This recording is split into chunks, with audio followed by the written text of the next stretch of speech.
Eu gostaria de, nessa noite, compartilhar um pensamento com os irmãos, um pouco nessa linha também. E para isso eu gostaria de explorar uma história, explorar um acontecimento que ocorreu na vida do Senhor Jesus, através da vida do Senhor Jesus. E para isso eu gostaria de ler um texto que se encontra no Evangelho de Mateus, capítulo 9. Nós vamos ler o versículo 32 e 33.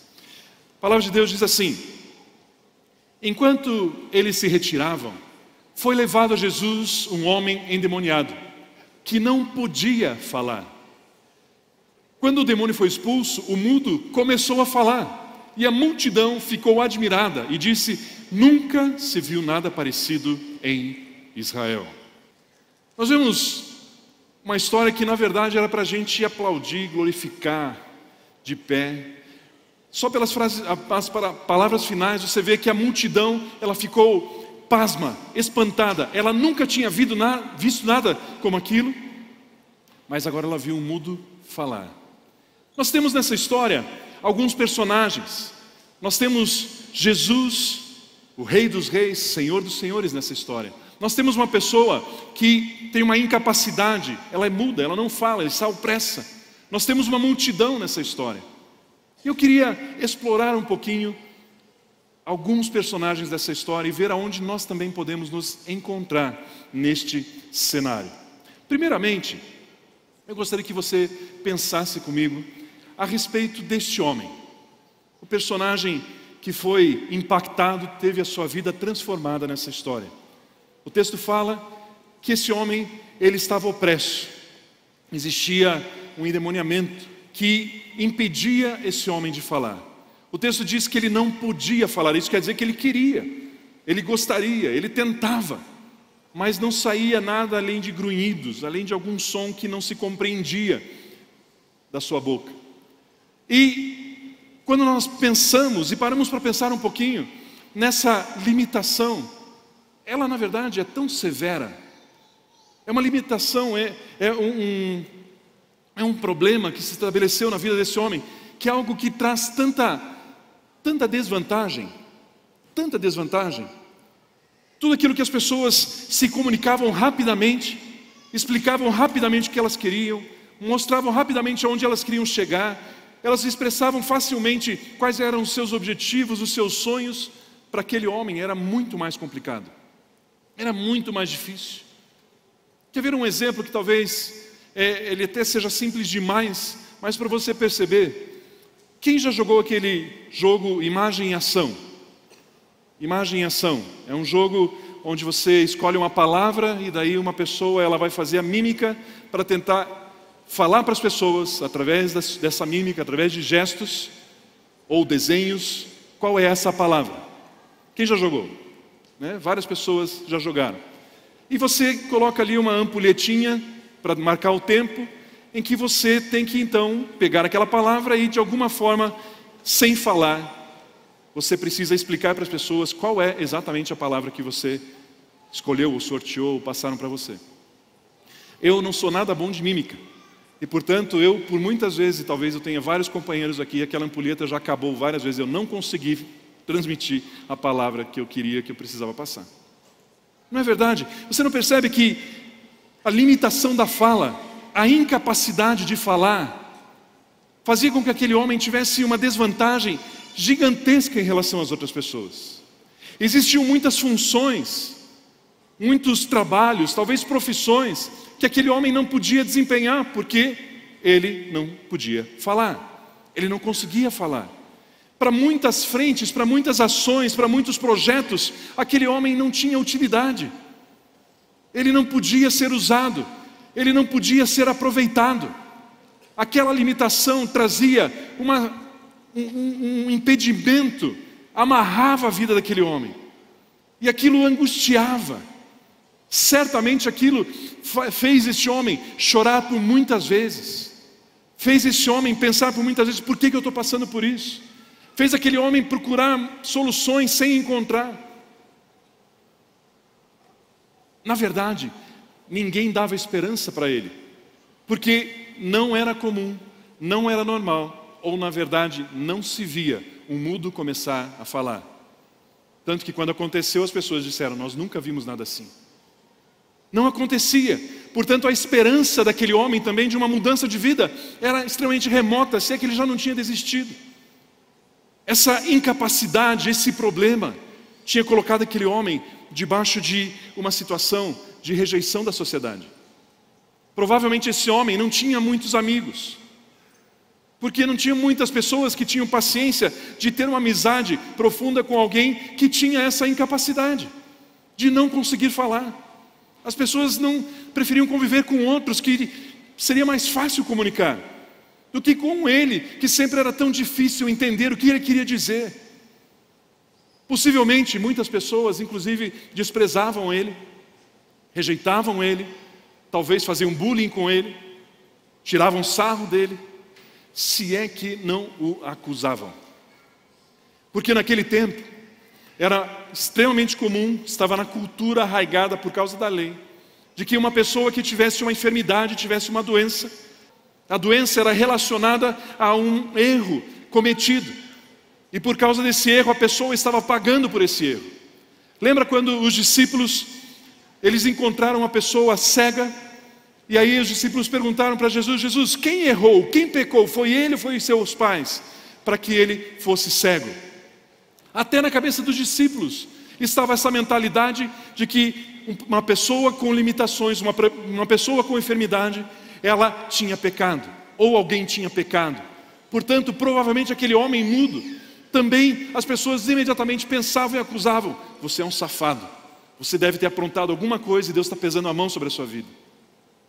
Então perceba que nós estamos falando aqui não simplesmente de alguém que era mudo, não simplesmente de alguém que num momento da sua vida encontrou Jesus e começou a falar e as coisas mudaram. Não, tudo mudou. Tudo mudou. Naquela vida, tudo mudou.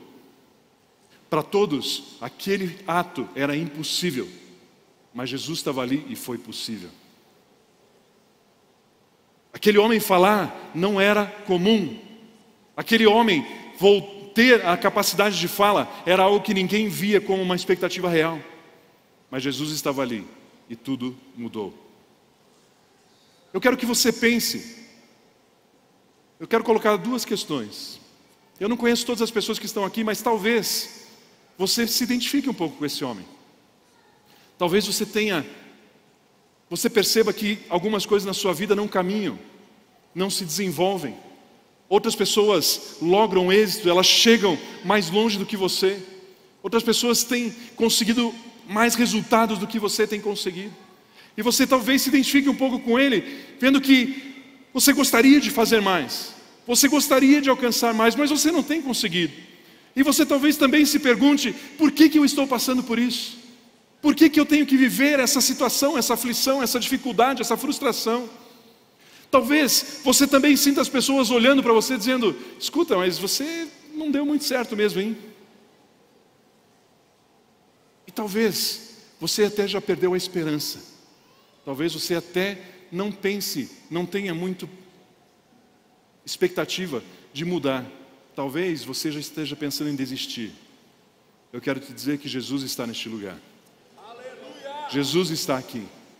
E aquilo que as pessoas não costumam ver, aquilo que parece impossível, Jesus pode fazer na sua vida. Jesus tem todo o poder. Eu quero fazer uma segunda pergunta. Será que você conhece alguém que tem sofrido, que não tem conseguido, que não tem vencido? Pessoas que estão debaixo também de limitações nas suas vidas. E elas querem, mas elas não avançam. E elas também estão sofrendo. E elas também precisam de um toque milagroso, de algo que não seria esperado, não seria comum. Uma pessoa que precisa que o impossível aconteça na vida dela. Você conhece alguém assim?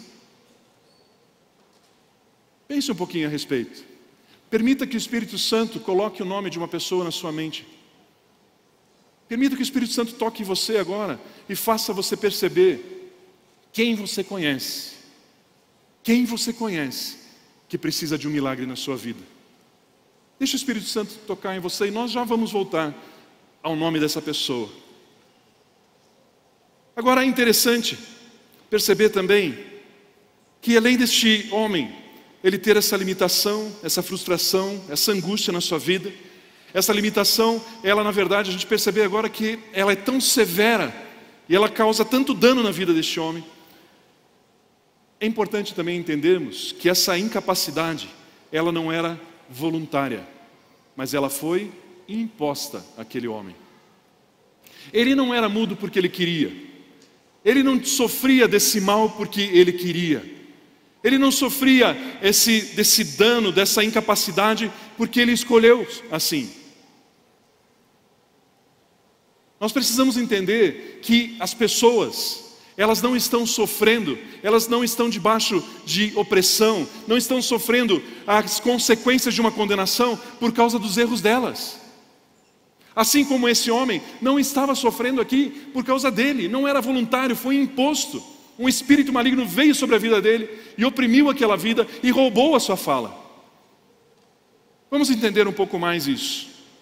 Veja o que diz em Romanos, capítulo 8, versículo 19 até o 21. Diz assim: a natureza criada aguarda com grande expectativa que os filhos de Deus sejam revelados. Deixa ali só um pouquinho, por gentileza. Existe uma outra versão que diz assim: a criação aguarda com ardente expectativa pela manifestação dos filhos de Deus. Você sabia que o mundo, as pessoas, elas estão gemendo, elas estão urrando, elas estão gritando o seguinte: filhos de Deus, por favor, manifestem-se. Filhos de Deus, nós estamos esperando que vocês venham nos libertar. A criação aguarda com ardente expectativa a manifestação dos filhos de Deus. Nós precisamos ouvir esses gritos, nós precisamos ouvir esses gemidos. Continuando o texto, diz assim: porque a criação, ela foi submetida à inutilidade. Lembra desse mundo que nós falamos agora há pouco? Ele foi submetido à inutilidade, não pela sua própria escolha, mas por causa da vontade daquele que a sujeitou. Perceba que esse texto está dizendo que a criação, as pessoas, elas estão debaixo dessa condenação, desse amargor, dessa dificuldade, dessa luta, mas não é por vontade própria. A Bíblia está dizendo, não é porque ela escolheu isso, mas porque foi imposto, porque foi obrigado. Vamos entender um pouquinho mais. Nós tivemos essa semana o nosso retiro de agenda, e foi um privilégio gigantesco participar dessa semana, onde nós planejamos todo o ano de 2017. Planejamos mês a mês, semana a semana, departamento por departamento. Foi um tempo muito gostoso, mas o mais gostoso foi poder mergulhar na palavra. Tantas vezes o pastor Pio esteve nos abençoando, outros pastores também, ministrando a palavra de Deus ali. E durante a semana eu fui muito abençoado com esse pensamento, e eu gostaria de compartilhar com os irmãos e encaixa nesta mensagem.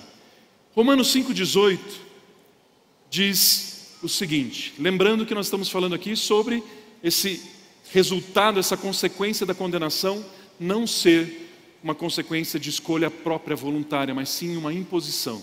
Veja o que o texto diz: consequentemente, assim como uma só transgressão resultou na condenação de todos os homens, assim também um só ato de justiça, que traz vida a todos os homens. Vamos ler de novo. Consequentemente, assim como uma só transgressão resultou na condenação de todos os homens, assim também um só ato de justiça resultou na justificação que traz vida a todos os homens. Quando o pastor Pio começou a ler e trabalhar esse texto ali no nosso retiro de agenda, eu comecei a me procurar dentro do texto. Onde eu estou, aonde eu me enquadro dentro desse cenário? Nós vemos aqui alguns personagens nesse texto. O texto fala que existe uma só transgressão que resultou na condenação de todos os homens. Que transgressão é esta? Essa transgressão foi o pecado de Adão. E como o pastor Pio diz, inclua a Eva ali. né? Uma só transgressão, um só ato de transgressão foi que trouxe condenação a todos os homens. Ou seja, o que trouxe condenação a todas as pessoas em toda a história não foi o pecado dessas pessoas, mas foi um só ato de transgressão, um pecado lá de Adão. Consegue perceber isso? Você precisa entender isso, que não é o seu pecado que te condena, não é o seu erro que te condena, mas sim foi a transgressão de Adão que trouxe condenação a todas as pessoas. É por causa dele, não tem nada a ver com as suas obras, tem a ver com aquilo que ele fez. Da mesma forma, o texto diz que um só ato de justiça justificou a todos os homens. Agora nós estamos falando de Jesus, e o ato de justiça de Jesus. E de repente eu me vi meio livre demais aqui, ou não livre demais, mas eu percebi que não tinha amarras que estavam relacionadas à minha vida, porque quem transgrediu e trouxe condenação foi Adão, quem justificou foi Jesus, e eu? E você? Nada. Eu estava debaixo de condenação, não porque eu fiz alguma coisa, mas porque a condenação foi imposta à minha vida por causa de Adão. Esse homem mudo, ele estava sofrendo consequências da condenação, não por causa dos erros dele, mas porque houve uma transgressão de Adão lá atrás. Mas houve um ato de justiça, que não é meu, não sou eu que vou fazer tudo certinho, não é você que fazendo tudo bonitinho se torna agora justo. Não tem nada a ver com a sua ação, não tem nada a ver com os seus atos, não tem nada a ver com isso. Tem a ver com a obra perfeita de Cristo Jesus. E a obra dele me fez justo. A obra dele te faz completamente justo, santo, se eu aceito, se eu recebo essa obra. Perceba que existe 3 personagens então nesse versículo. Existe Adão, existe Jesus e existe todos. E eu e você estamos nesses todos. Só que esse todos, eles não têm nada a ver com o pecado de Adão, só tiveram a herança desse pecado, e eles não fazem nada para ter a justiça, eles estão relacionados com a justiça de Cristo Jesus. Então, meu irmão, pare de se sentir condenado, pare de se sentir aprisionado, pare de viver debaixo de um engano do diabo, dizendo que você não merece, que você não pode, que você é muito pecador, que você fez tudo errado e por isso você merece estar sofrendo. Não tem nada a ver com isso, isso é uma mentira de Satanás.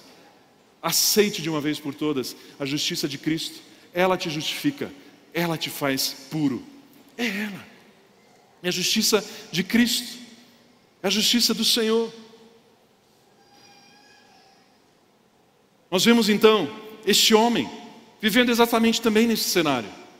Ele vivia uma limitação, ele vivia um problema, ele tinha uma angústia que estava relacionada, foi imposta à vida dele por causa de uma transgressão passada e que ele herdou. Mas agora, o que ele precisava? O que as pessoas precisam? Qual era a solução da vida deste homem? Vamos ver lá de novo o versículo 32 de Mateus 9.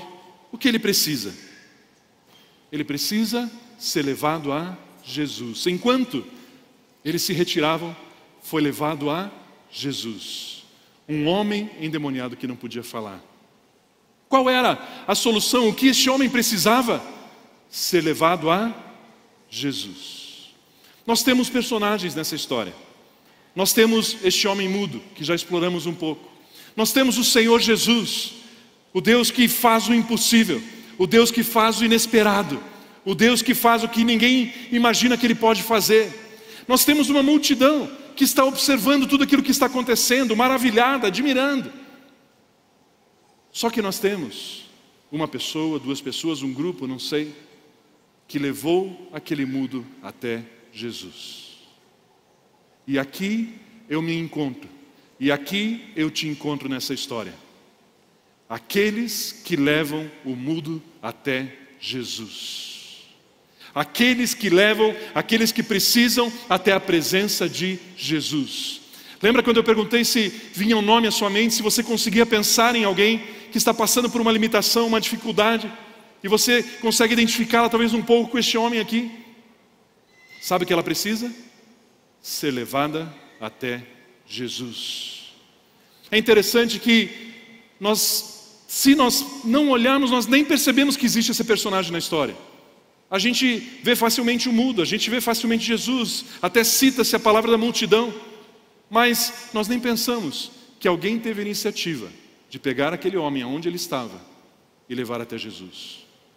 Se essa pessoa não tivesse levado aquele homem até a presença de Jesus, aquele homem não teria sua vida transformada.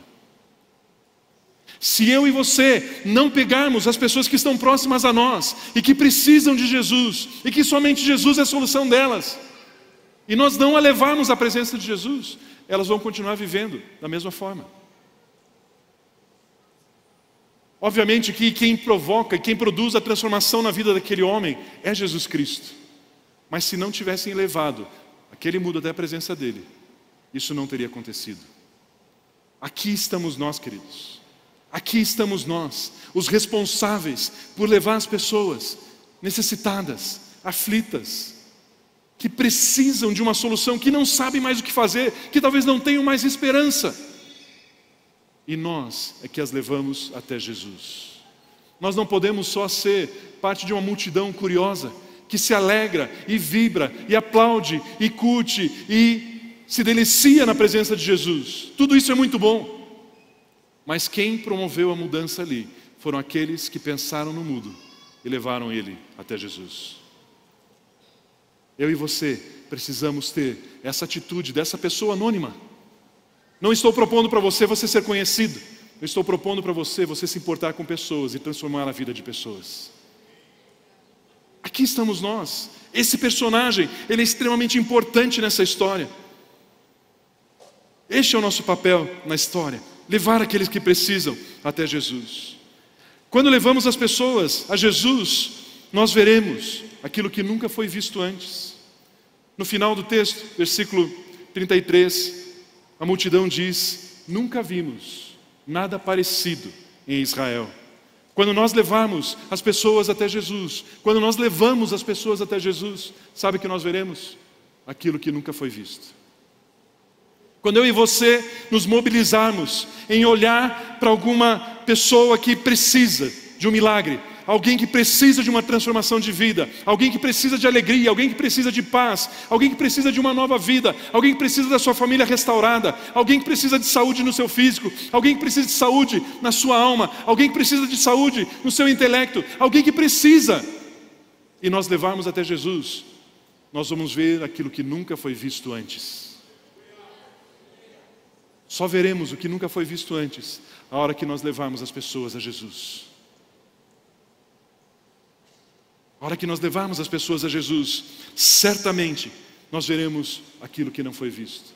Nós tivemos, no início do ano agora, uma ação, jovens da igreja, alguns irmãos da igreja, nós decidimos doar parte das férias, esses jovens resolveram doar parte das suas férias, e passar ali alguns dias na praia, evangelizando pessoas de short, de sunga, de biquíni, embaixo do guarda-sol.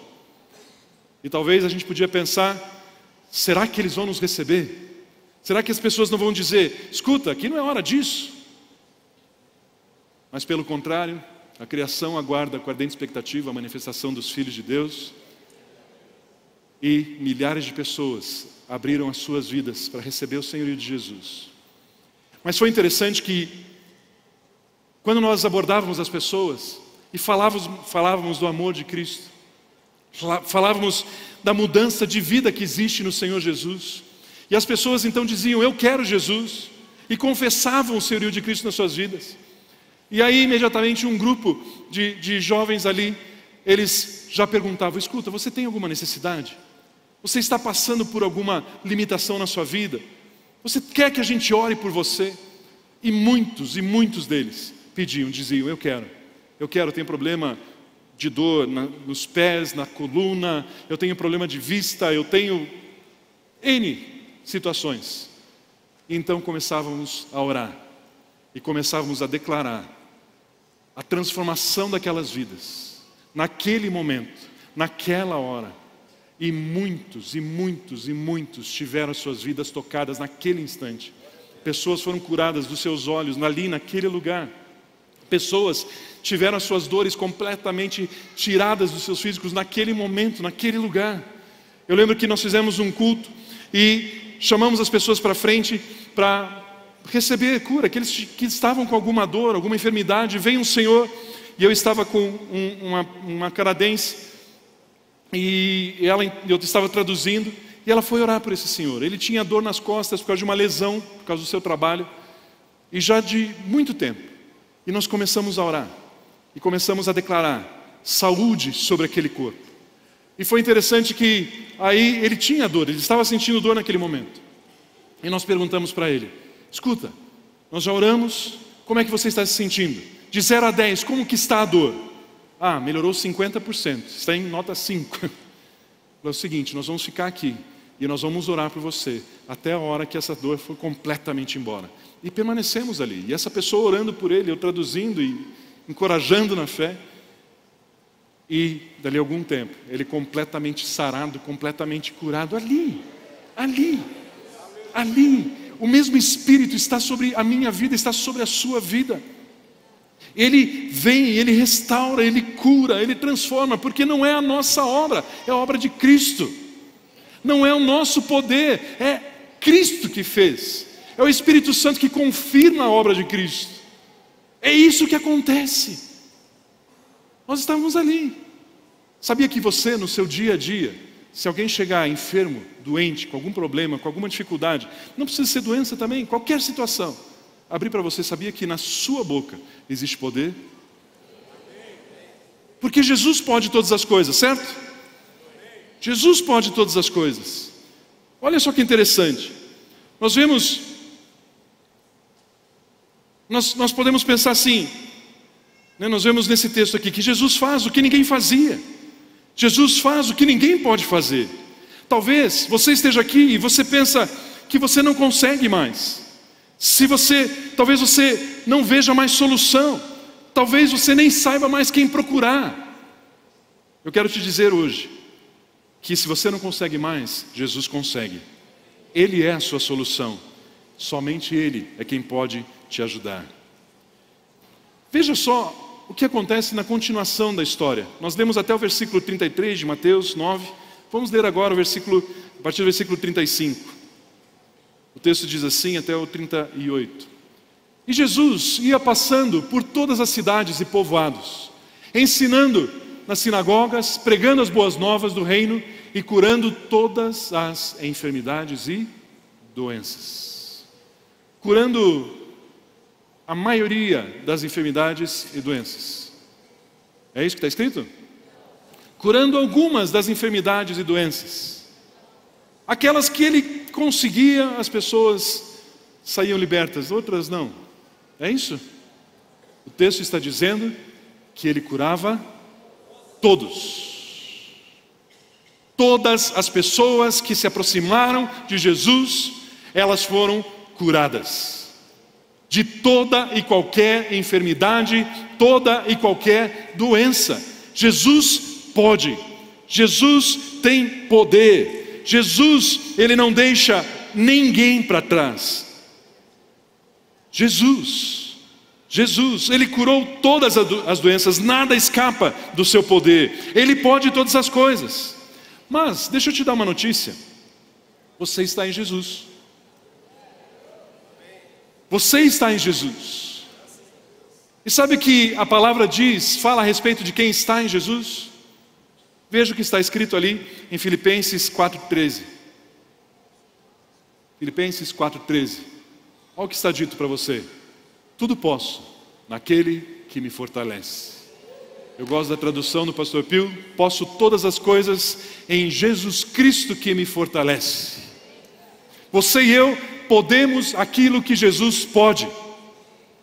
Precisamos nos conscientizar disso. Jesus passava ensinando, pregando as boas novas e curando a todos os enfermos e doentes.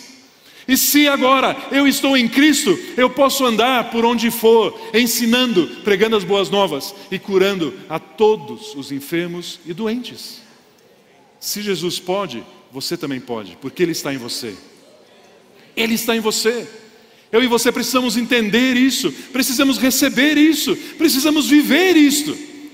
Ele nos fez livres. Ele nos fez livres para mudar histórias. A minha impressão neste momento é que Jesus começa agora a chamar um pouco mais a atenção dos discípulos na sequência dessa história. Vamos ler de novo o versículo 35 e daí nós vamos ler até o 38. Jesus ia passando por todas as cidades e povoados, ensinando nas sinagogas, pregando as boas novas do reino e curando todas as enfermidades. Eu consigo imaginar aqui Jesus fazendo tudo isso e meio que olhando.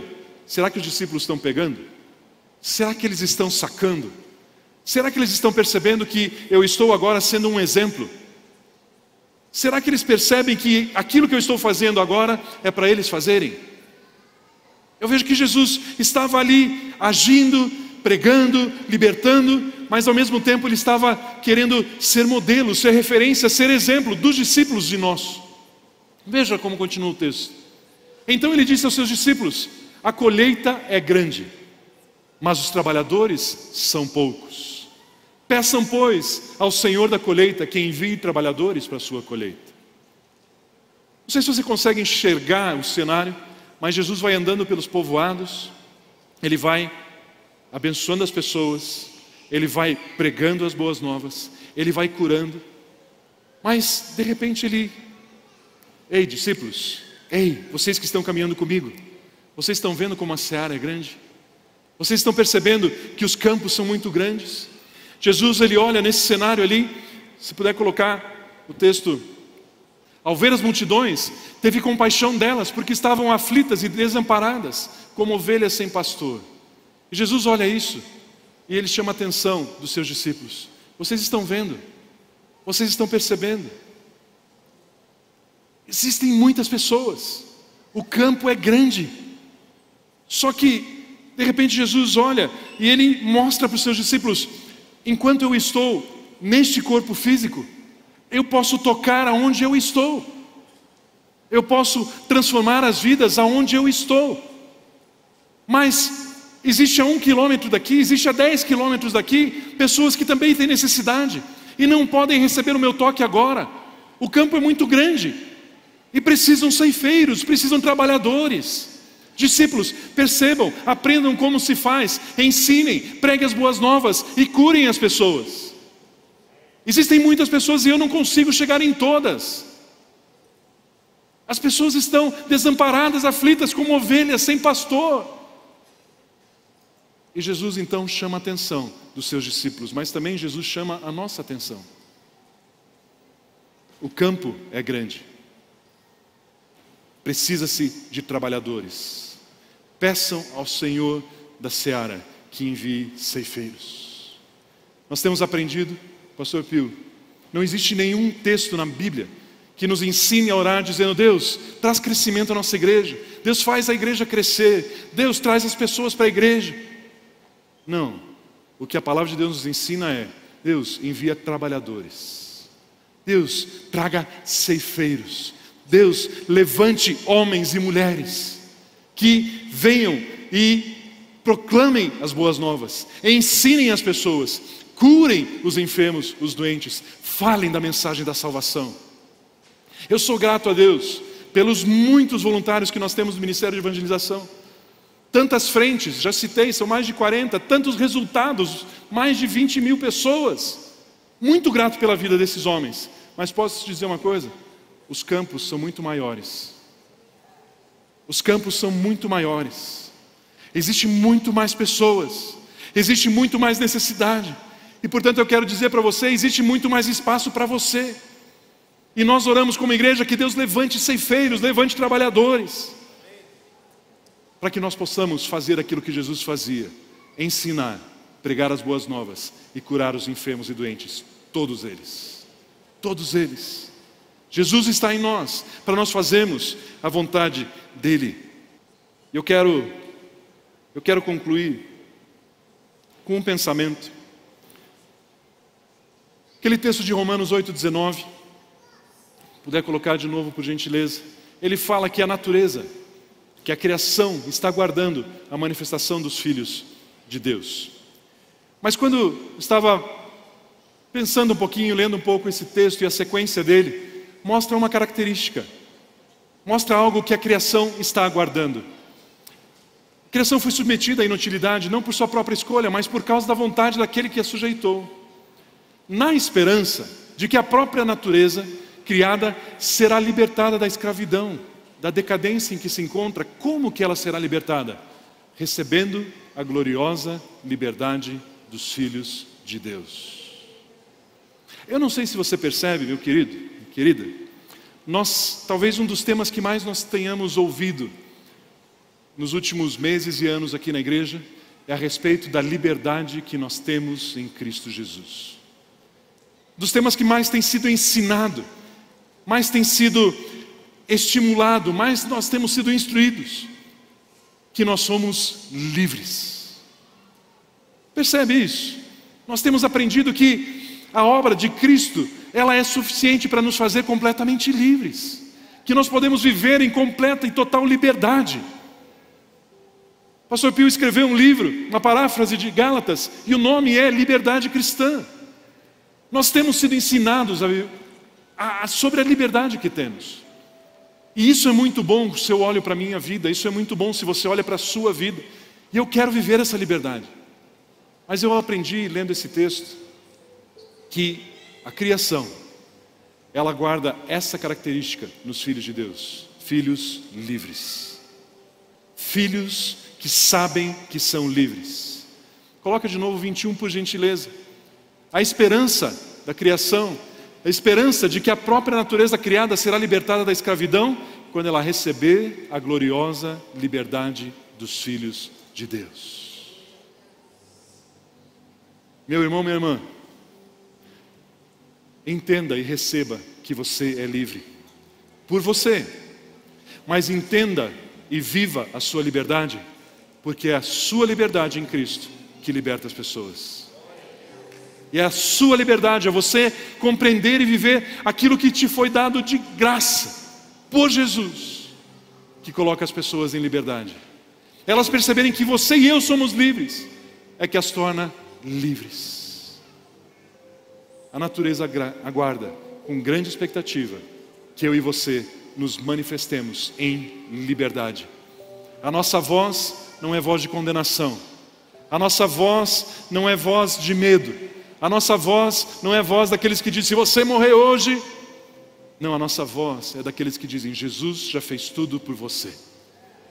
A nossa mensagem é a mensagem que tira o jugo, que tira o peso. É a mensagem que diz que não existe mais condenação para quem está em Cristo Jesus.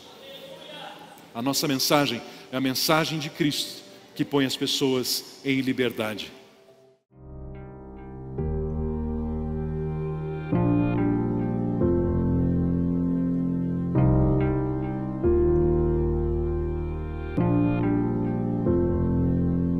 Não tem nada a ver com o que temos ou com o que fazemos, tem a ver com o que somos. A mesma vida que Jesus tem, a mesmíssima, a mesma natureza, a mesma essência, a mesma vida, a vida incriada, o Zoe, a vida eterna, a mesma vida Deus colocou dentro de você. E você avança com absoluta certeza e segurança, porque você sabe quem você é. E quando você sabe quem você é, e quando você é maravilhoso. Como é bom